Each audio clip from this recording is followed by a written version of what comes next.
On today's episode of the Human Apasian podcast, I am here with someone that I find to be an incredibly remarkable human being. Um, Turkish descent, incredibly free spirited, an amazing young writer, and someone that I think has a story to tell. And that story, I'll let her tell it as we engage in this beautiful conversation today. Gamze, welcome to the conversation. Thank you. Thank you so much. And also for the very nice introduction. I really appreciate your kind words. So, first of all, thank you so much. And I also want to say that I feel incredibly inspired by you and that I was, of course, the first one to reach out to you. Yeah. No, So that no, was, that was I'm happy to have you. I'm happy to have you. Um, Same. so, so can you share with the audience, kind of, your name, right? And also, what does it mean? Like, what is the meaning behind your name? Because I'm sure there's some intricate story. Maybe there's not, right? I know my name sort of has a meaning, right? But can you tell the audience your name and sort of what the meaning behind it is? Yes, of course. So, first of all, my name is Gamze, and I actually really like that you asked this question because it's like many times the first thing that I tell people when I introduce myself because it has a really like sweet and innocent meaning. I would say when people smile, you get like these dimples in your cheeks, and not everyone has them, but most of the people do. Yeah. And that is actually like the meaning of my name. It's not that deep, but it's very like sweet and innocent, and I really like it. All right. So that is what I can tell about that. But I'm also curious what the meaning of your name is actually. So my full name obviously is Ifedayo, which Yeah. can be translated into two parts, right? It could mean love turns into joy. Ife means love, Dio means joy. But the other more ancestral meaning is Ife is the place where my ancestors are from. Wow. And it could also mean that home is joy, right? And so that's sort of like the meaning of my first name. Emmanuel is more of the name that is more. It's a Christian name. My late father, excuse me, was Christian, and my mother's Muslim. And but and it's easy, of course, for the more English speaker to pronounce Emmanuel than Ifedayo, right? Yeah. Yeah, I can imagine. Yeah. That's such a beautiful. That's so beautiful. Yeah, thank That's you. really. So, Yeah. so let's go a little bit, because in this conversation I want to focus more about you, right? But I love the questions that you have for me. So the conversation can be just that. One of the things that I sort of find very powerful and remarkable about you is very much your ancestral background, right? Being of Turkish descent. Can you explain a little bit to the people kind of what it means to be Turkish, right, from your perspective, and how that has informed how you see yourself and how you think and how you position yourself in a world where it's, composed of people from different backgrounds, right? Like, what does it mean to be a Turkish woman? That's a very interesting question, actually. So to be a Turkish woman for me, I would say it was really interesting because I was born and raised in the Netherlands, and I actually grew up back then in like a very small town where there were only like Dutch people, mainly Dutch people. So in that sense, I felt quite immediately also quite Dutch, I would say. I really grew up, but at the same time, with my parents raising me and they are from Turkey, I really got the background and the roots of being Turkish. So at home, it was like a really Turkish home. But it felt like when I would go outside, I would be in this Dutch world, which Right. you adapt to, and for a long time, I would say I was not very aware of if I felt very Turkish, if I did not felt very Dutch. It got a little bit into conflict, I would say, when my world became way more Dutch. Well, my parents at home were really, yeah, their roots were Turkish, so it got a little bit conflicted. And for me, I would say because of that, it was sometimes also a bit more difficult to engage with other Turkish people, especially with the ones that I encountered, because most of the time they would be more religious, I would say, in that sense. And sometimes it's also seen with these cultures that the parents can be more strict, for example. Well, I would say my parents allowed myself to do many things, which also conflicted again with other Turkish people. So it was really, for me, difficult to have that connection, I would say, with Turkish people because I became very much Dutch in that sense.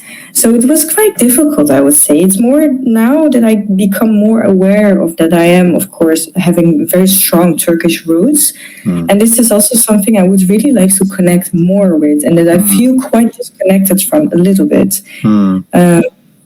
Which I find sad, yeah, for sure. That's interesting. So I think I empathize with that actually because, when you are living, when you have parents with strong roots from another country and they migrate to another country or put their offsprings right in another country, it's quite interesting that when you're younger, you're not aware that you have all of these differences, right? Because all you're seeing is kind of these day-to-day lived experiences, right? And then I can also empathize the fact that it's only when you get older you realize how special and how amazing it is to be composed of two ingredients, right? And then of course, the day to day of working out identity and things like that. And so that's I was not expecting that answer, but it's quite honest actually, because I imagine a lot of people listening and also people that have had those experiences can agree with you. So when you think about your living in the Netherlands and my most fondest memories of being in the Netherlands was in The Hague and Leiden, and of course, right, like I get the sense of like space and of course a lot of bicycles, right, but also quite friendly interactions and of course I was in the academic context, and so there's a lot of different scholarships and things like that. So tell us what did you study when you were younger, and and how do you see the pursuit of knowledge in general for you right now?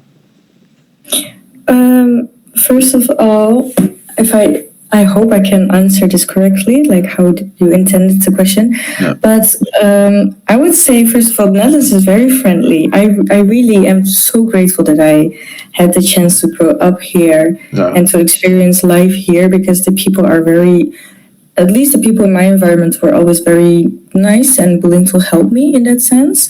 Also with education, I think the pursuit of knowledge, but especially my educational background, I had quite some advantage in it, since I grew up as such like a Dutch person, I would say, because I integrated very well in the Dutch system and the Dutch educational system, and that made me feel completely Dutch and never like behind or anything, because my parents still had like this background in immigration. But for me, the pursuit of knowledge in this country has just been amazing. First of all, right. Very, very interesting, because first I first studied nursing for a few years, and after that I really got inspired to go to university.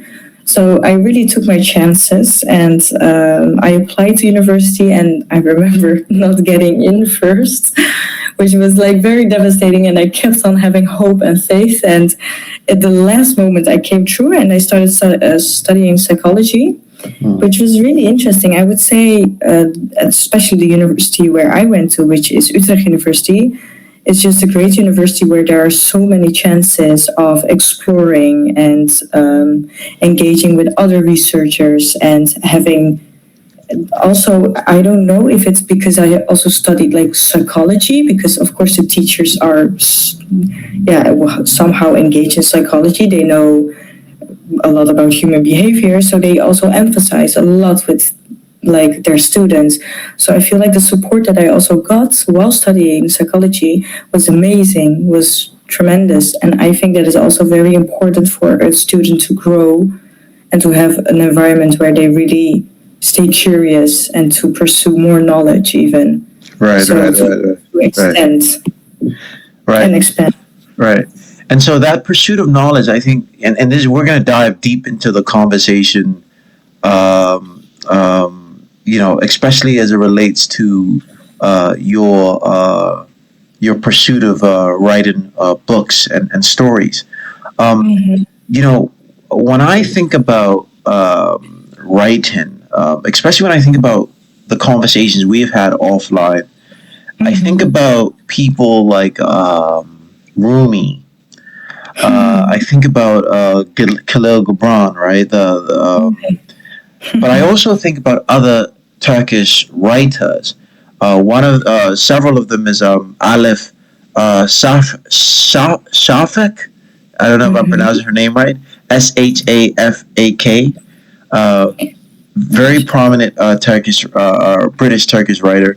Mm-hmm. She's very, very spiritual, and brings in a lot of Sufism with her work. I also think about Orhan Pamuk. I don't know if I'm Yeah. pronouncing his name right. Yeah. He's a Nobel Yes. Prize winner in 2026. Um, Mm-hmm. when you think about moving from nursing psychology and your lived experiences with your parents in a Turkish household and Dutch, I imagine that gives you a lot of content, right? Yes. um, Tell us a little bit about the types of book that you will be sharing with the world at some point, and kind of the process that you use, and some of the content and some of the ingredients that you use to kind of start that writing process, or creating your own sort of story in a sense, right? Yeah, that's a beautiful question actually, and thank you for the comparison. That is, yeah, it's amazing. But to be honest, I started writing as a journaling practice, and it Mm, was not really a practice. It's more how I would say now it's a practice. But in the past, when I started it, it was just something that came so natural to me. It still amazes me that I had that in my life because it really helped me a lot. When I was younger, I actually started journaling, and that was, I think, to cope with life in general. There are just so many things happening for every one of us, right? And especially nowadays when everything is going so fast, yeah. sometimes we can't keep up with all of these information, and it's so important, I would say more than ever actually, to sit with yourself and to reflect on the things that are going on and how you can have an impact and how you are impacting the world, right?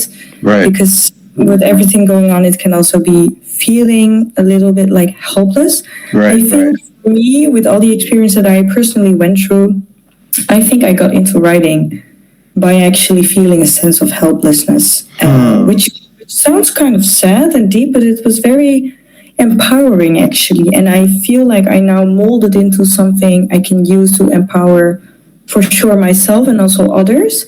So where it used to be for me a tool that I could only like find and grab on because I felt so helpless, it is now transformed more into a tool that I feel so powerful every time I sit and write. And it's just something that really wants to also, I would say, express through me. It's very weird, but I hope that many people take take the time. I'm sorry if I'm going like a bit back and forth, but I'm really trying to make sense of what I'm saying. But if I hope that people really take the time to explore themselves. And for me, it is really that writing is just something that wants to come through me. And this is something that like I said, I picked up when I was younger, and journaling was really a way for me to see my own truth and to hold on to my own truth. And this is something I really learned because, yeah, we all go through things, and it's all relative to one another. We can never say like the things that you go through are way less worse or anything. You are the only one experiencing life the way you are experiencing it. And that was also, yeah, of course, true to me when I was journaling. And when I was journaling, I really got to like sit with myself and experience what I was going through and to make sense of it and to comfort myself even. So it also gave me a lot of like emotional depth in that sense to really be there for me. That was really beautiful because the things that I was going through were not always nice, and that helplessness is also not nice. Yeah. But to come, it felt like for me, which is also something I want to write about in the future, the writing and journaling especially is for me something to come back home to yourself. And I think this is such a beautiful concept in a world that can pull you and wants to have a piece of you everywhere. It wants your attention everywhere. It wants your energy everywhere. So it's really nice for me, and for true writing, it is for me to always like find this way back home to yourself. And this is really what I had through my writings.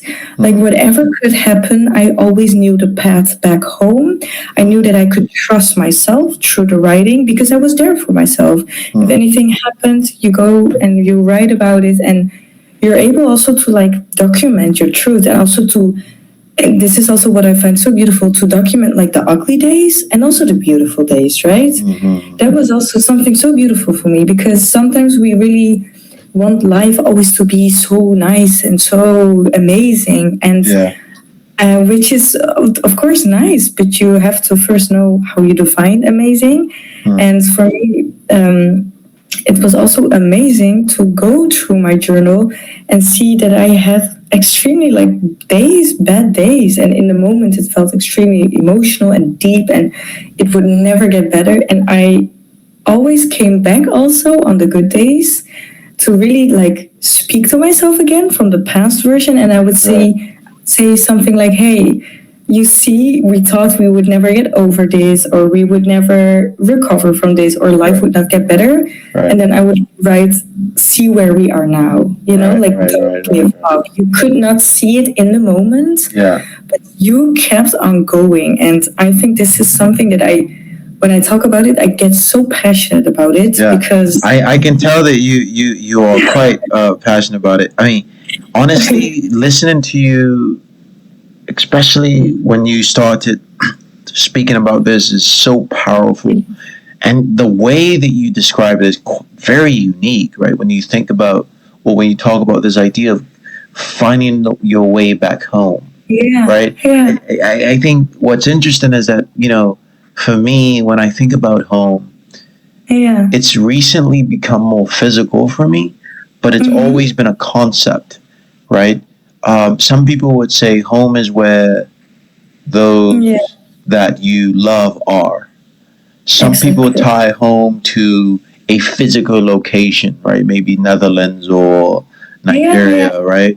But to me, you've offered a third definition of home, or the path to home being that writing process, right? The pen and paper being the way by which you discover what home is. And it also feels like you're saying home is self. Home is kind of you, right? And that's very powerful. Could you kind of describe how you were able to kind of like capture that, like how do you and before you answer that, I wonder whether or not your ability to think in different languages also influences your need for clarity through journaling, right? So I think, how many languages do you speak? I think 4, right?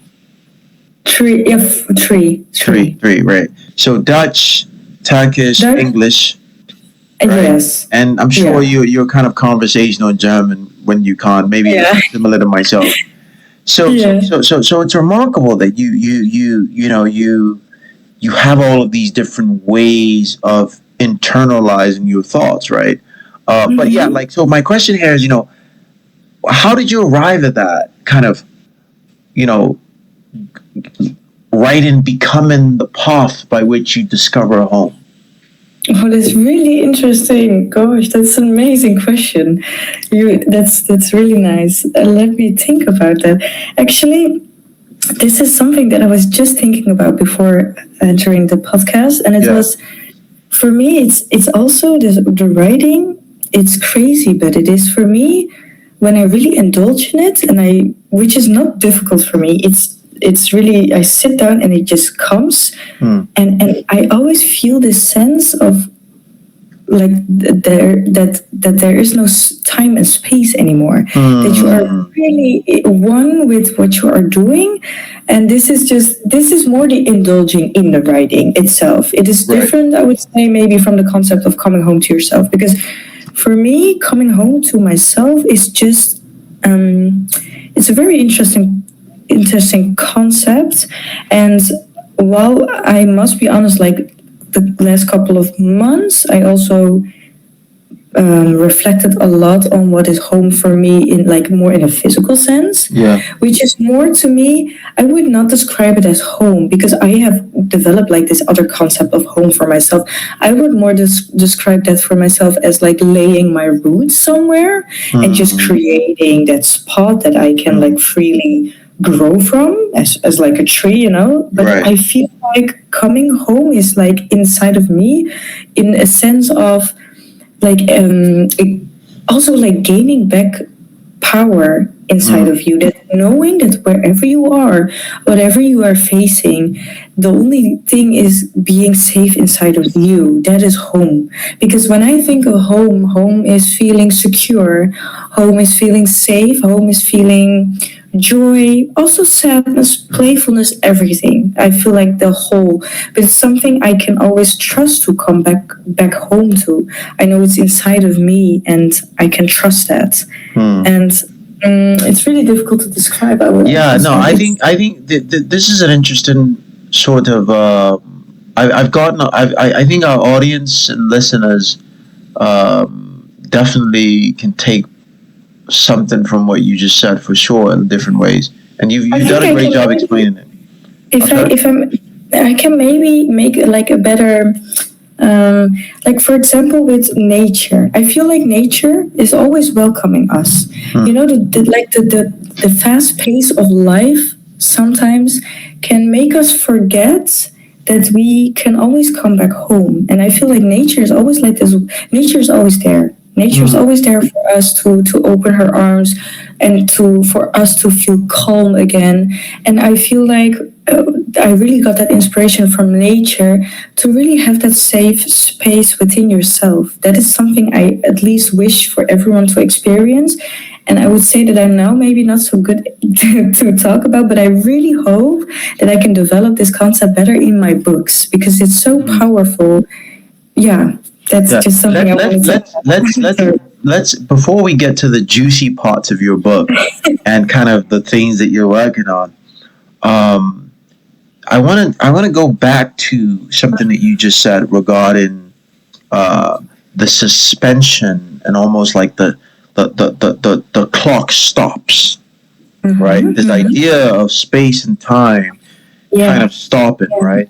Normally people have the same experience when they're painting or when they're with someone that they really, really care about and they feel like, gosh, like, time went Yeah. by so fast, right? Because, they weren't counting like the clocks, like the minutes on the clock, right? What, when you think about the world now and how much it pulls you with social media, with the very look max and the visual, very salient sexual objects, enticing objects, salient objects. When you think about that world that we're living in, um, how do you or how does one create the discipline and the habit of engaging in journaling and writing in a way to kind of see the things or experience the things that you've been experiencing. Because even me, as I sit and speak with you, you almost make me want to start journaling. But I know that like that is not something you just do, right? It's like anything, it is a skill. It takes Mm-hmm. effort. It takes intentionality. So what advice would you give anyone listening right now that wants to start journaling? Like, what are those concrete steps before we get into your book? Oh, this is really interesting because really, what I always want to like prevent myself is like giving advice or like really because I think I have so much trust in people. I do trust people to find these things for themselves, but I would really still want to give advice because I think by talking about my own experience, that is sometimes the inspiration. Well, maybe, I maybe you don't have to give it advice if you don't want. Maybe, no, it's maybe, not. maybe, Yeah, maybe what I can say is maybe your answer is that it is inevitable, right? It will find you. yeah, You will eventually discover the power of journaling and the power of writing because it is inevitable. It is this thing that is just always there and available, like nature. Maybe that is your yeah. answer. Yeah, but also now that you are saying this to me, I do get inspired to maybe change my answer more. Like, Okay. because there was also a time for me that I was not journaling that much anymore. And I felt extremely, I would say, I'm very happy that I went through that experience because it gave me so much more knowledge. Because I now can emphasize also more with people that perhaps do not journal and Yeah. that can be very like have beneficial effects by journaling. Yeah. Because I also want to say that journaling is at the end like a more like a metaphor. I don't like it when people are on the internet saying like do this, do that. I don't like that. That is creating fear. I think people can trust themselves and really know, hey, what do I like? What do I want to pursue? And also just try things out first of all. But for what I had with social media, for example, I am now off of Instagram and all these things, and I felt like after some time you just realize it's not real. It's not real. Mm, And it comes also from, I would say, spending time in nature. It's, I feel like your discernment grows more. You mm, become better at distinguishing like what is real. Is this real? And mm. it's and some people, of course, just like neuroscientists like to describe it as dopamine. Where do we get this dopamine from? Is it Yeah. quick or and I would say that many people sometimes in their life bump into these realizations of like, what am I doing? You know, like, Mm. and for me, the journaling, It's like it's sort of a mirror of some sort, right? yeah, and also like the feeling I get after journaling and through journaling, Mm. although it is always so different, and it Mm. also comes from not numbing yourself, Mm. because when you are so disconnected, this is very important actually, because I experienced it myself as well. If you are very disconnected in any way of sense, like you're doing a lot of things that are maybe not good for your body, for your health, for your Yeah. mind, it can be all sorts of things that we all deep down know that is good or not. Like, I do not even have to list all these things. Of course, of course. I think people know very well, like, this is actually in the long term, or it's not really giving it. It's not good for my body, and I know I should not do this. And I feel like it also comes with, like, because journaling for me on a deeper level is also connecting with my emotions and my Mm. feelings and Mm. and if you are completely disconnected, if you're like quite numb, for Detached. example, Yeah. yeah, detached, numb, and disconnected, you can journal whatever you want, but you can also imagine that you then maybe cannot really get this get out of what I get out of journaling, for example. Right, Because when right, I right. journal, I also take a moment to really sit in feelings, like Right. sit in, even if it's sadness, because I feel like many people also like walk away from the sadness, but Yeah. if you can actually sit with it Yeah. and just let it pass through you, Yeah. it's amazing, and it is worth feeling. And I would say it is difficult to feel when you are completely distracted Yeah. and numb by all the things that you are consuming on a spiritual level, on like your mind, your body. So I would, yeah, it goes hand in hand, I would say. But for sure, anyone can start with journaling, and I would recommend, actually, this is a really good recommendation because this is something I recommend myself every time. Um, be honest. Like, I do not have to know what you are going through life. You don't have to shout everything to everyone. But go into your journal and be honest to yourself, because that is where it starts. Because many people feel this great discomfort and this friction, and it's really, like, I would say 80% of it will be solved by you sitting with yourself and being honest to yourself. Because that is, it's like a doorway for you to work with yourself and to gain knowledge and to transform it into wisdom. And that is really important. Like, I think the thing that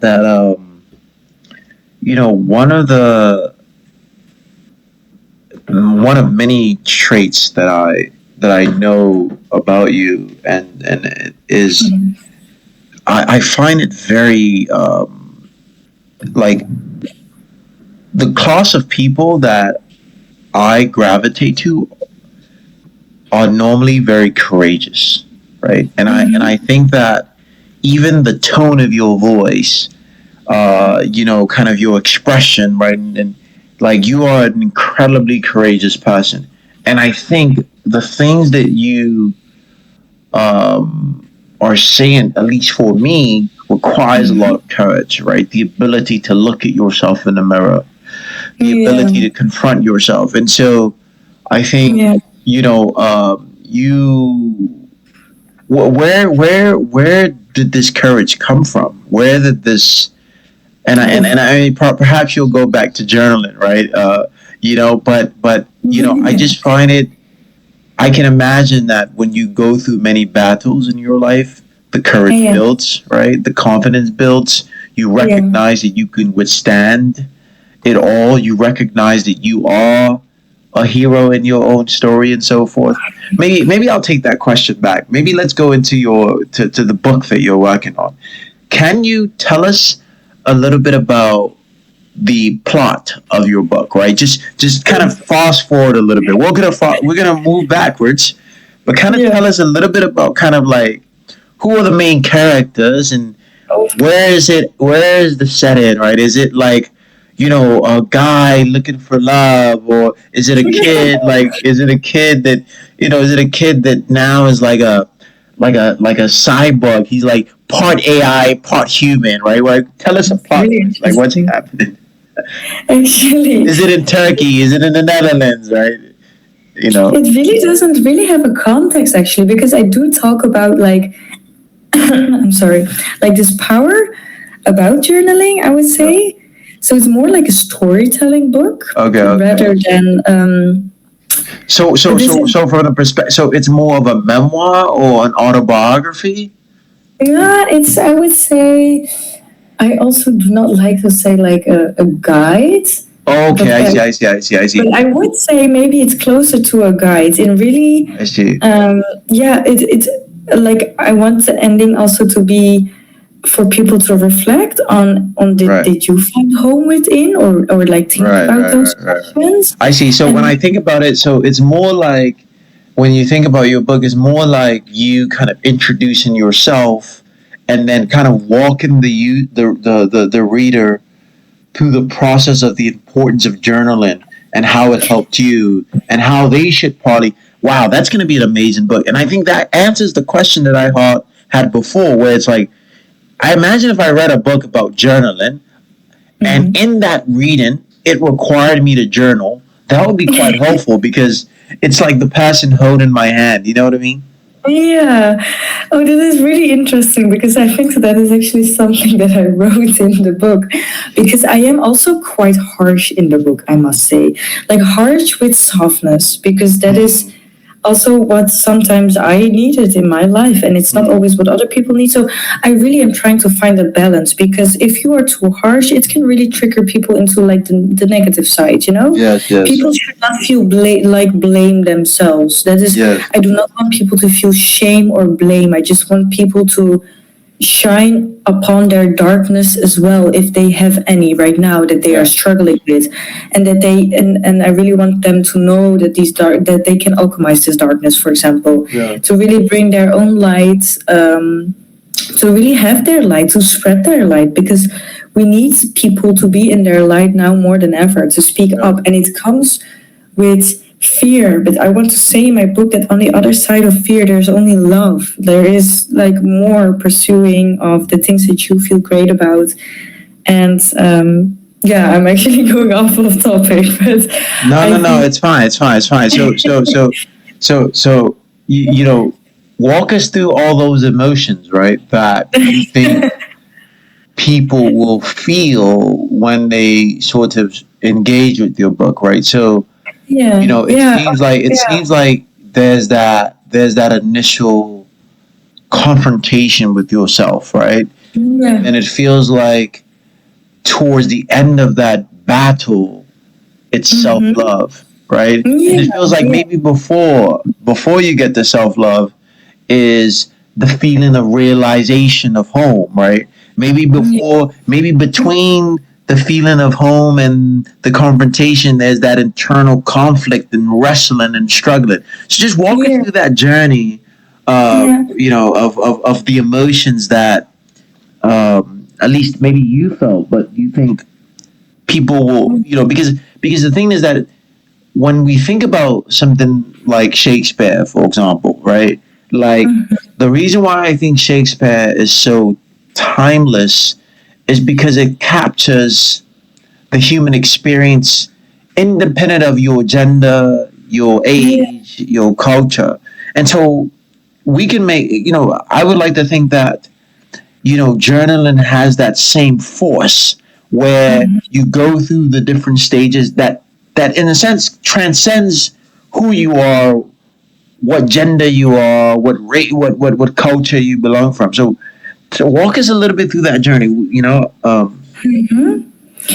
first of all, it's really interesting. I think all the emotions are involved in writing, in not only writing this book, but hopefully by reading this book, because I feel like at the end of the day, what great artists are able to do is move the people that are actually Mm, engaging with it, mm, which is mm. such a beautiful thing to do, and I'm so intrigued by that, and I really hope that my book is able to do that, even if that means that there can be some uncomfortable feelings with it as well, because it's very nice. But in the opening of the book, I also have like written that I have written this book in all the kind of states, right? I Mm. have written it in love, but I have also written it like in disaster and sadness and Yeah. even shame, like all of these things. And I feel like this book is, or the thought that I have with it.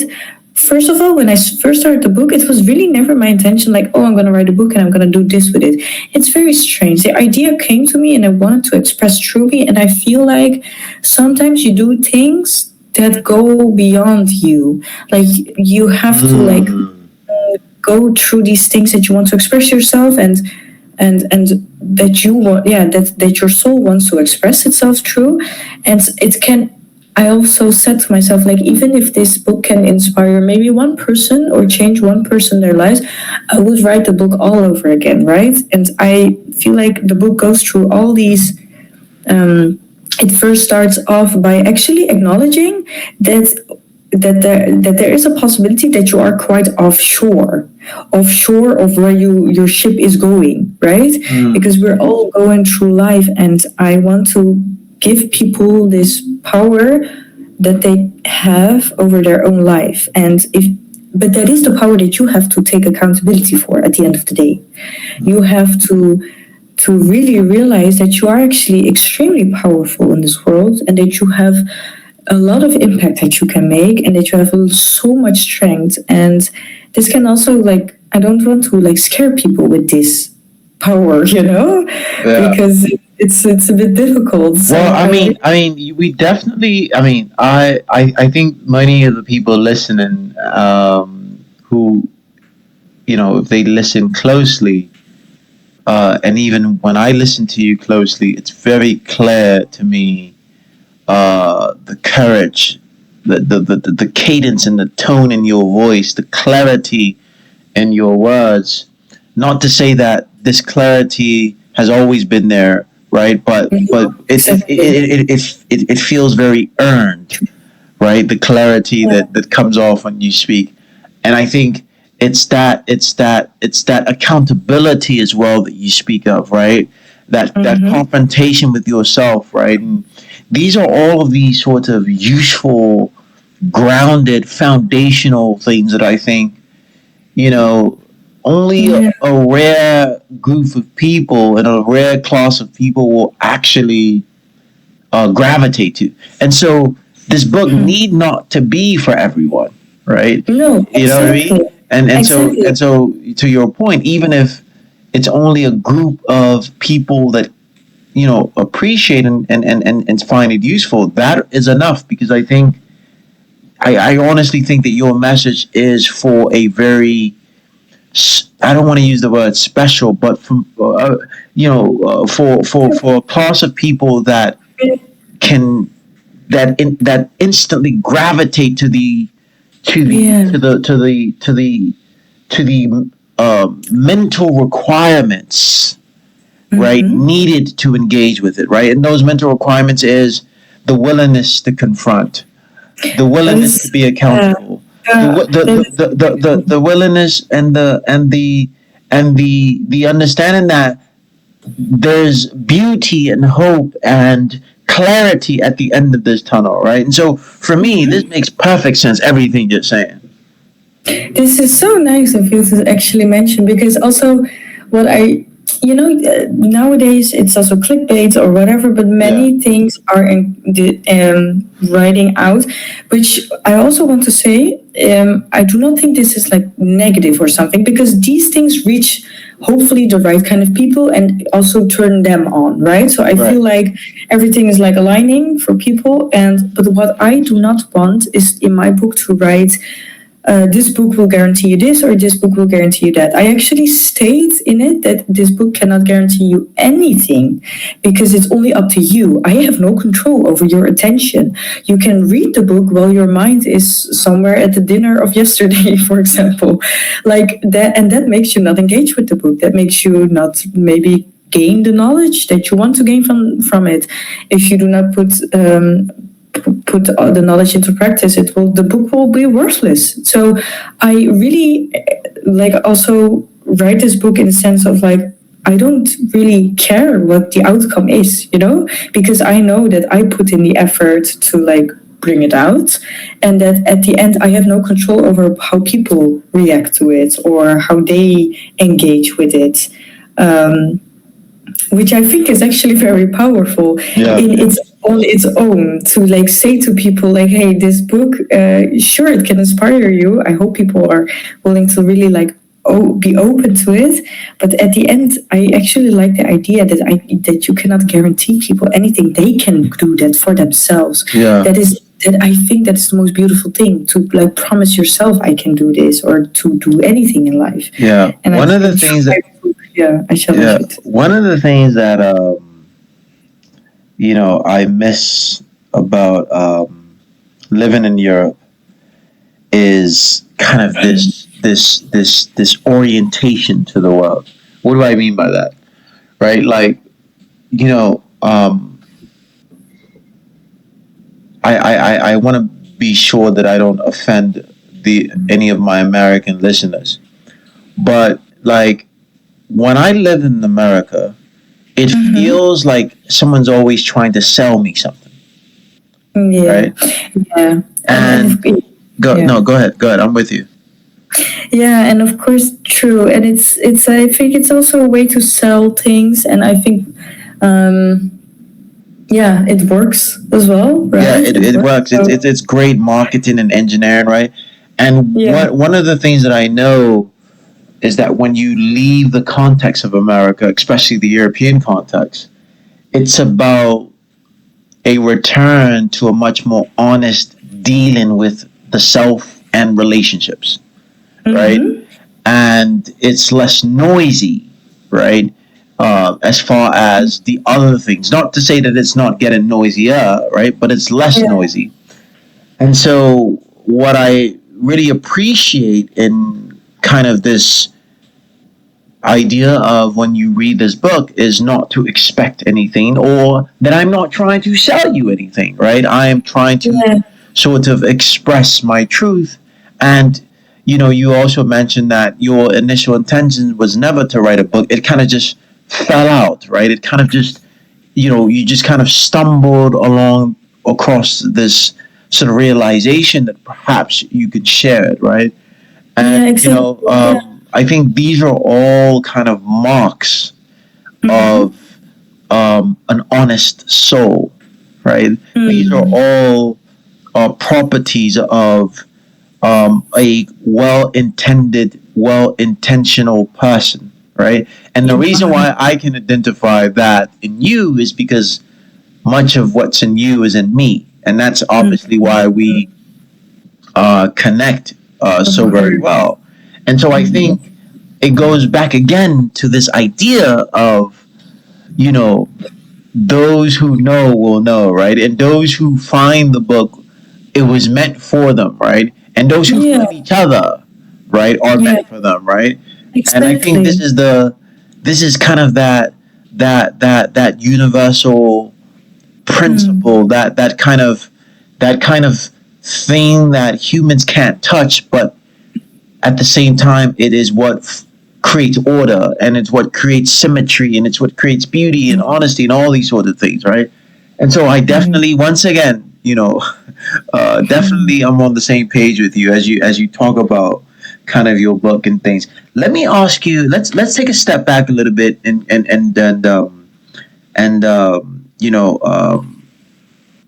go a little bit in a different direction. We'll come back to the book.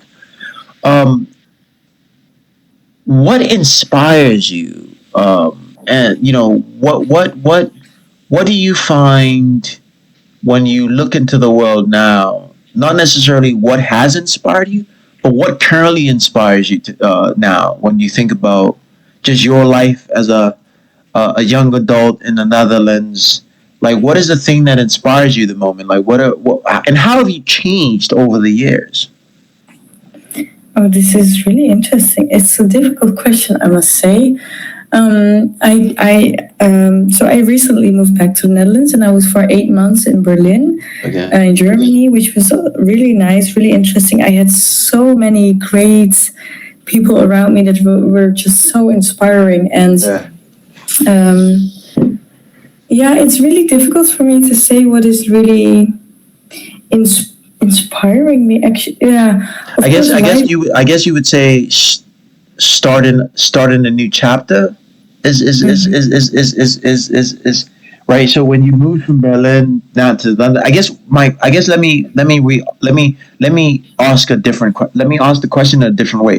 What are you most Mhm. looking forward to in this new chapter when you now have moved back to the Netherlands? Ooh, really settling into my actually physical home, I would Right. say, because I just moved to my new place. So I got more like rest, which I did miss a little bit in the past couple of months, in the sense of that things were a little bit unstable. Yeah. So I'm really looking forward to like really sit more in stillness while writing my book, really indulge more in it. Yeah. But at the same time, I'm so excited to indulge in my life here again, because I moved to my city that I also study, and to see everyone again, and for life to have like this fast pace Mm. of, yeah, I cannot really describe it well, but I'm just really excited to Yeah. really also now pursue my final project to finish my master's, Yeah. but also for anything that can come out of that and beyond that, to really expand now from a more safer and more balanced space, I would Yeah. say, Yeah. because I have my own place. So in that sense, of course, you have your home within, but the physical home is also really important Yeah. for people to. Do you think, this is more of an abstract question, but do you think life is a circle or a line? Oh, neither, Neither. not both. Okay, Yeah, let me explain why I picked those two objects. Yeah, yeah. like at some point when you were speaking, I felt like you were going back to this to the point that the circle started, Hmm. right? But then at Yeah. another point, when I think about the trajectory, the path by which we take in life, um, you know, I'm not saying it has to be a straight line, but sometimes it's like curved and then it like moves on, right, and so forth. And so those are the two shapes that came to mind. Is like when I think about parts of my life, sometimes I think of it as like when I think about the journey. I also lived in Berlin for a while. You know, Mm-hmm. and near Yeah. Alexanderplatz, and Right. and so moving. Sorry, did you say when? No, no. Oh no, go go Continue. go go go. I just wanted to be sure that you weren't asking a question before I Of course. continued. So I remember, so and so I feel like sometimes the valleys of these hills and this mountain, right? Like, life can be like that. And then sometimes I feel like, wow, like, when I go back home to Nigeria or London, I feel like now I'm on a circle rather than that rough up and down kind of valley. But you Exactly. say neither. So what shape would you describe life? Maybe I don't think I would describe it as. as a shape. Actually, maybe like a circle that is like really imperfect, because I Uh, think that life is perfect by the imperfections. hmm, Like these imperfections make life beautiful and make it your blueprint and your yeah. story to tell. But at the end, it also feels like I didn't think of it yet, but now that you like mention it, I actually think at the end of the day, it kind of is like a little bit of a circle because it has like a beginning and an end, and yeah, it does not really make a circle. Actually, I would say it's definitely not linear, and I really like that because Yeah. that really cuts off any expectations, right? Because I would also say expectations kills a little bit the experience. Yeah. Like let's say it is a line, when is it like the end, when are you satisfied? I think this is very important for people to also think about because it can also always be better and anything, and it's yeah. But to come back to the question, okay, maybe it's also not a circle. It's not really a figure that maybe exists because it has crooks and lines, and the only thing that I always make myself sure is that my time here is limited and it will come to an end. That is the only thing in life that I am Yeah. sure of. And So how so the so figure. so so so so to that question, to that point, like, well, how do you want? So what's the title of your book? Have you For got a now, title it's so far? yeah, I can talk about it. I think the book is yeah. No, it's the title is for now a journey into journaling, A and journey into journal. I love that title. That's yeah, amazing. it's I don't know if I'm gonna. I think for now I keep it, but yeah, like Journey I into said, journaling. Yeah. I, And so I and so hope. and and so and so and so when you um I have a slight comment and an idea. Mhm. Um it would be if we could all journal together. And Oh wow. here's what I mean by that. I can imagine a place where we have a big journal, a big book somewhere in the world. Mhm. And every Mhm. time anyone travels to that particular location, they get to write in this journal of life or this collective journal. Mhm. And that could be almost like a collective artistic Mhm. healing process, right? Mhm. That's just something that came up in my mind. This is really beautiful. Yeah, Really. Yeah. and It, I and maybe this is something that you know could be something worth exploring. mhm. But the question that I, and you can speak to that at any point in our conversation, but I think the question that I instantly gravitate to, or the thought, sorry, is this idea of the end. Um, Yeah. how should people think about that when it comes to, because it's a very sad but quite real thing, right? Yeah. Everything Yeah. must end, even right the journaling, right, or even the passion, right? And True. um, I'm a bit lost for words actually because there's so much of that going on in me personally when I think Yeah. about the people that I've lost. Mm-hmm. Um, Mm. I can yeah, imagine. how do you think about that? Like when you think about kind of that, and I think you've already spoke a little bit about it regarding kind of these terrible things that has happened to you and you being able to survive that. Yeah. But I don't think anyone's ever defeated death. Mm. Yeah. No, So, it's yeah. I can imagine. It's very beautiful spoken, and I yeah can imagine that it's also with your own experience. It's a sensitive topic, I would say, to always like speak up on because it is so personal to each and all of us. And I have experienced like the loss in my own life as well, which mm, made like awoken so much inside of me. It was like for me, I it was also because I sat with it. I would say that mm, it really like opened a portal to me to more to come and to also a lot of wisdom, which was mm, also that death really made me realize the paradox of life in mm, everything, and that is that something that can be so painful is because it could only be so beautiful. mm, And this is really what I had with like loss. It's especially grief. I think no one is really preparing us for it. But I would say for me to really cope with it was to like come back to the fact that I feel this pain and this sense of loss is because I got like I had the privilege to experience so much love. That is just and sometimes we maybe take it for granted in the moment, and that is also what made me really more aware of being so present in love and in staying there and in really indulging it and experiencing it. And also therefore when the moment comes for me to grieve or to feel loss, to also sit in that knowing that this could only come because I have experienced love. hmm, So, and that is for me very precious to even have the chance to experience love or like this attachment to something and then letting that go and having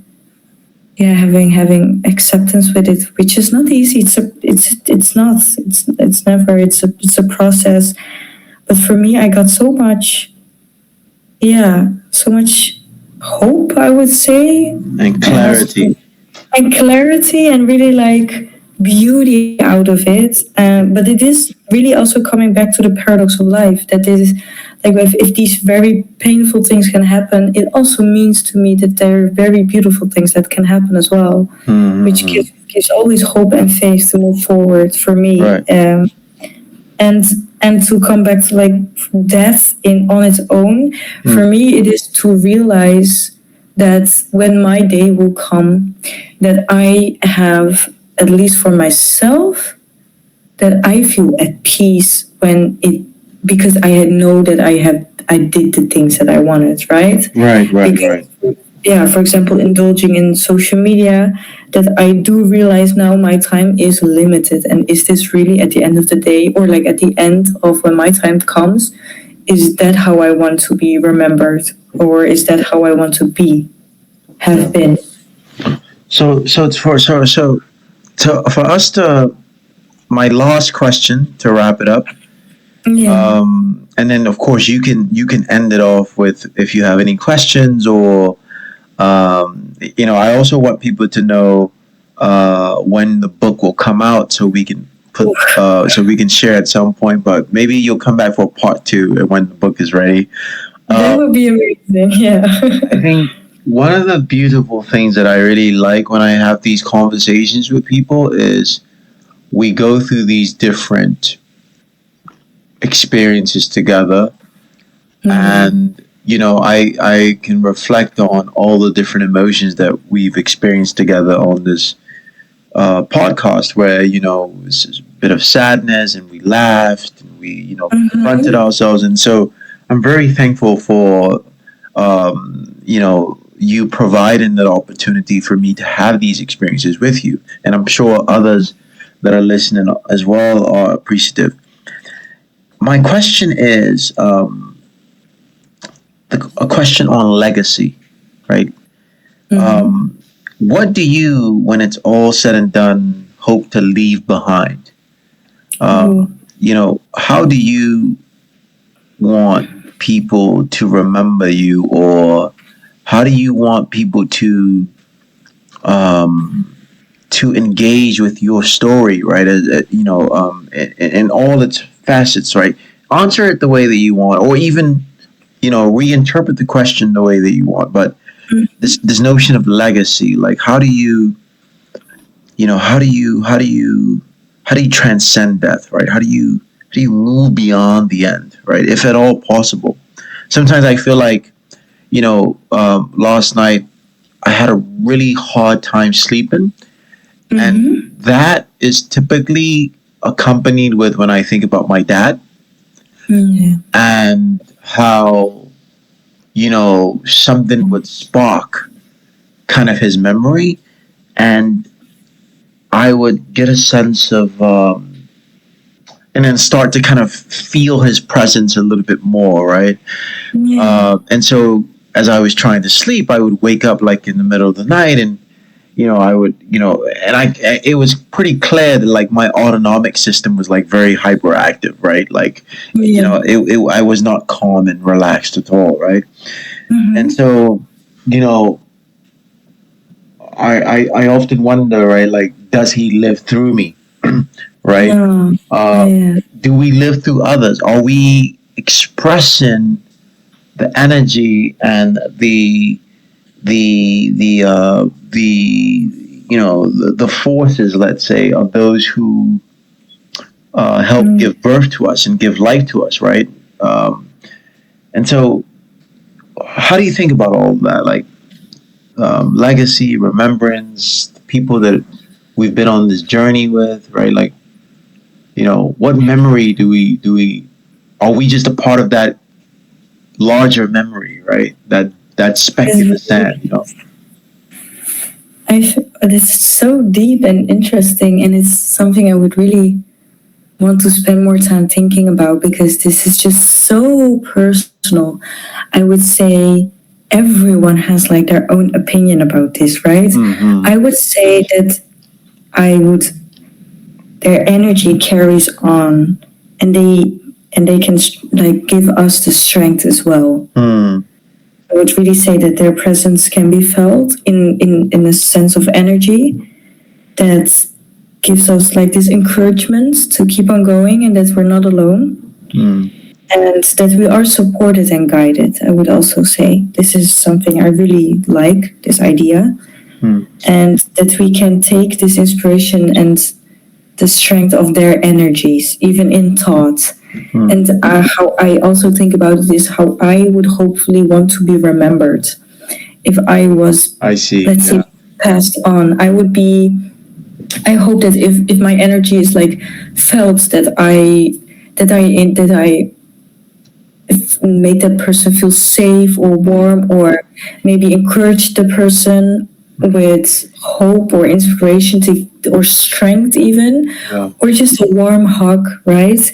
This is how I at least would want to be remembered, when someone ever like loses me and thinks of me, that I hope that they know that I'll always be there with them. Right. That this is for me beautiful, and how I would say how I just like to be remembered in general in life is hopefully someone that has always uplifted others and also Very just powerful. always yeah just very selfless, let's say it like that. I hope that, and not because being selfish is bad, not at all. I think it's very important to take care of yourself, even if that comes with being selfish. It's Yeah. really because at the end of the day, it's not selfish if you do not take care of yourself. You need to take care of yourself first. But I hope that at the end of the day, that people just see me as someone that always uplifted others, that is always there to cheer people on, even if they're at their lowest. Right. Then I am there actually. Then I'm the first one because I have been there. I have been at my lowest points, and I encouraged myself like no one else did, and that is exactly why I did it. In case there are now people on their knees, not feeling encouraged at all, for me to say you can do it as well. Like I will, you can. If I could pick myself up, you can do that, and that can also be in my presence with my support, you know. Right. Even though I can come across as like a little bit like yeah harsh, like disciplined, you have to do it yourself. I am doing it for, I am doing these things so I can be there for others, Right. so I can share my light. And I, that is why I want to uplift these other people as well. Anyone on their knees, they are just, everyone is worthy, and we all need to lift each other up, I would say. Yeah. And that's how I would want to be remembered. And I hope that people would always then like get this inspiration when they sense your energy. That is Excellent. why. Excellent. Well, it was such a pleasure to have a conversation with you, and I'm pretty sure everyone listening and that tuned in, have been incredibly inspired by this conversation, and more importantly, are also looking forward to buying and sharing your book once it's released. Thank you once again, and that ends it for the Human Equation podcast. Until Thank next time.